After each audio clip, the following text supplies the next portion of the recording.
আমি জানতে চাবো যে আজকের যে আলোচনা হলো এখান থেকে সরকারি পর্যায়ে কিভাবে, কারণ আমরা জানি যে মানুষকে সচেতন করা, স্যার বললেন যে সবচেয়ে বোধহয় কঠিনতম কাজ হলো এই মানুষকে সচেতন করা, যে যেখানে এত বলা হচ্ছে যে স্মোকিং মানে পয়জন, অথচ সেটা এই যুগ যুগ ধরে চেষ্টা করবে সেটাকে কমিয়ে আনা খুব দুরূহ ব্যাপার। তো তেমনি ব্যাপার, এটা একটা কঠিন একটা ব্যাপার। সেই সাথে এই দুর্যোগের সময় আমরা কিভাবে আমরা আমাদের স্ট্রাকচারগুলো চেঞ্জ করতে পারি।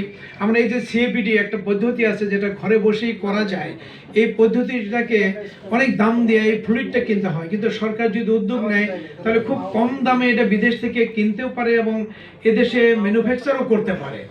তো সে ব্যাপারে যদি কিছু দিক নির্দেশনামূলক যদি কথাবার্তা বলেন, সেই লক্ষ্যে আমি রিকোয়েস্ট করছি জুবাইদা বেগম, যিনি এডিশনাল সেক্রেটারি এবং সচিব হিসেবে কর্মরত আছেন। বেগম জুবাইদা বেগম। আসসালামু আলাইকুম, শুভ সকাল।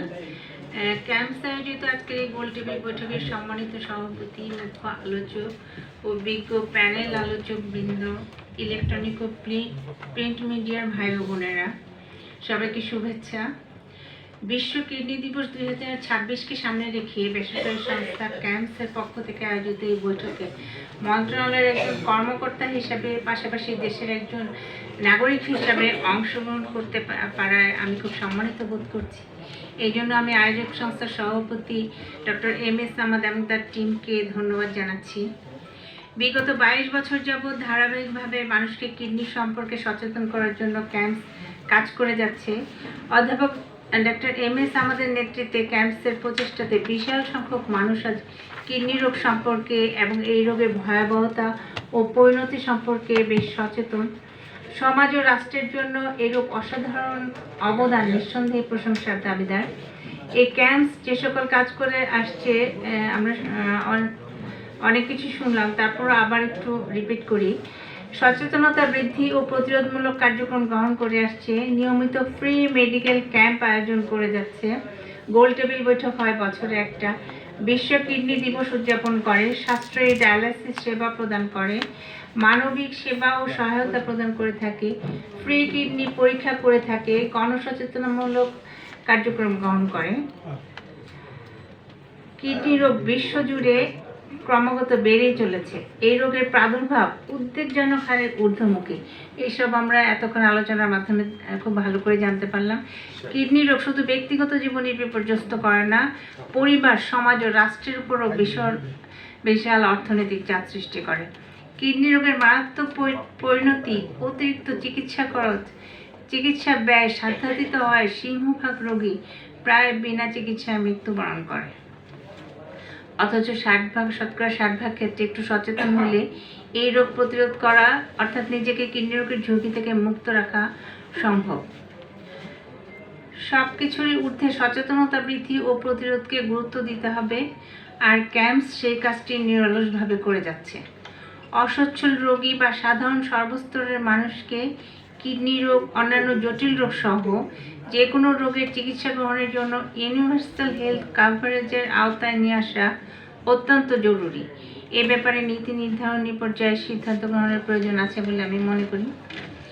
আজকের আলোচনায় যে ব্যাপারগুলি জানতে পারলাম, বিভিন্ন বিশেষজ্ঞ নেফ্রোলজিস্টরা বলেছেন যে কিডনি চিকিৎসার যে প্রথাগত পদ্ধতি ডায়ালিসিস, এটার বাইরে এখন সিএপিডি পদ্ধতি করে কম খরচে ঘরে বসে এটা সম্ভব।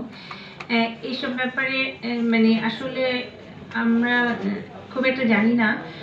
মন্ত্রণালয়ে কথা বলে কিভাবে সরকারিভাবে এটা ট্রেনিংয়ের ব্যবস্থা করা যায়, বা এই যে অনেক পানির প্রয়োজন হয়, এটা কিভাবে সাশ্রয় করা যায় সে ব্যাপারে আমি একটু চেষ্টা করব।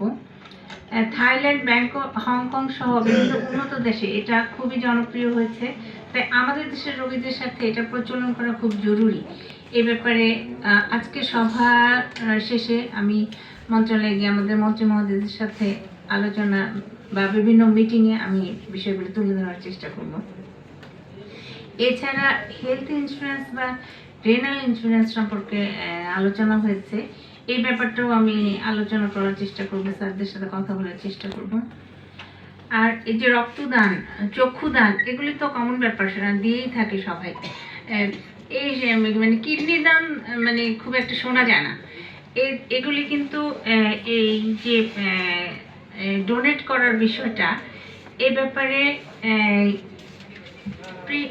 কি বলে, এই বিভিন্ন মিডিয়া, গণসচেতনতার জন্য মিডিয়ার ভূমিকাও কিন্তু আছে। আশা করি আজকের এই সচেতনতার কথাগুলি সবার কাছে তারা বিশেষভাবে পৌঁছে দেবেন। আমাদের দেশে পরিবেশ দূষণের সাথে কিডনি রোগের গভীর সম্পর্ক আছে, সেটা তো আমরা বারবার শুনে যাচ্ছি।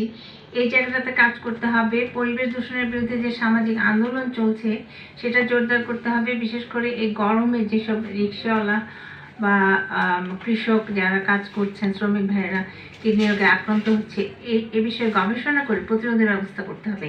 কিভাবে তাদেরকে এই তাপমাত্রার মধ্যে কাজও করে যেতে হবে, কিভাবে কি প্রতিরোধের ব্যবস্থা করা যায়, এগুলি বিষয়ে আমাদেরকে আরো ব্যবস্থা নিতে হবে। আমি মনে করি ক্যাম্পসের মতো সংগঠনের ক্ষেত্রে এক্ষেত্রে অগ্রণী ভূমিকা রাখতে পারে, আর আমি সরকারের পক্ষ থেকে সহযোগিতার আশ্বাস দিচ্ছি। আমি জানি পরিবেশ সংরক্ষণেও ভূমিকা রাখছেন ডক্টর এম.এ. সামাদ। তিনি তার নিজ এলাকাতে বৃক্ষরোপণ, বনায়ন ও উন্নত আধুনিক কৃষি ব্যবস্থার উন্নয়নের জন্য কৃষকদের সচেতন করার ক্ষেত্রেও তার অবদান রয়েছে।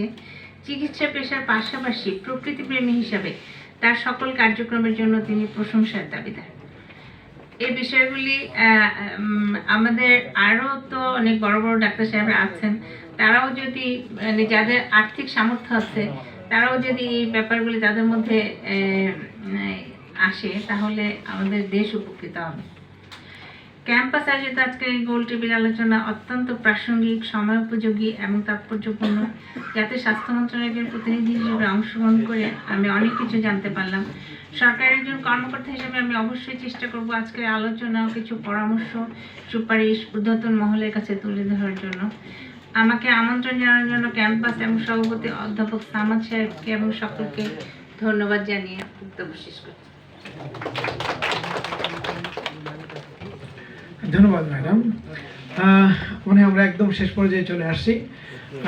আমি পরিশেষে ধন্যবাদ জানাতে চাই যে যারা এখানে আসছেন, তাদের অনেক মানে গুরুত্বপূর্ণ তাদের সময়কে তারা ব্যয় করে এখানে এসেছেন। আমি জানি প্রত্যেকে অত্যন্ত ব্যস্ত এবং তার নিজের কর্মক্ষেত্রে তারা অত্যন্ত যোগ্য ব্যক্তি এবং তাদের সেই